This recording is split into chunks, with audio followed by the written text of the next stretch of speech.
ആപ്പിളുകൾ മാത്രമല്ല, നാഷ്പാത്തികളാൽ കൂടി സമ്പന്നമാണ് നമ്മുടെ കാശ്മീർ. കഥ പറയാം. കാശ്മീരിലെ ഹൈജീൻ താഴ്വരയിലേക്കുള്ള യാത്രയിലാണ് ഉസാൻ ബായിയുടെ നാഷ്പാത്തി തോട്ടത്തിൽ ഞാൻ ഇറങ്ങുന്നത്.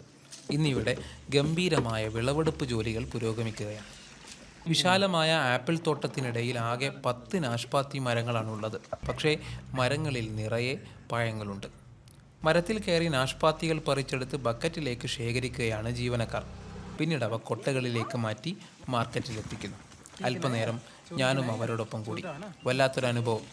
തോട്ടത്തിൻ്റെ തണലും മധുരവും ജീവനക്കാരുടെ സ്നേഹവും ആതിഥേയത്വവും അനുഭവിച്ച് അല്പനേരം. നമ്മുടെ സബർജിലിയുടെ ഇതിന് സമാനമായ ഒരു പഴമാണിത്. പക്ഷേ വ്യത്യാസം, ഇത് ഇത്തിരി കൂടി മധുരമുള്ളതും അല്പം മൃദുലവുമാണ്.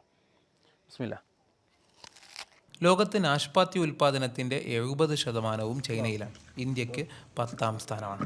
കാശ്മീരിലാണ് ഇന്ത്യയിലെ ഏറ്റവും കൂടുതൽ നാഷ്പാത്തികൾ വിളവെടുക്കുന്നത്. തണുത്ത കാലാവസ്ഥയിലാണ് ഇവ വളരുന്നത്. സെപ്റ്റംബർ ഒക്ടോബർ മാസങ്ങളാണ് വിളവെടുപ്പ് കാലം.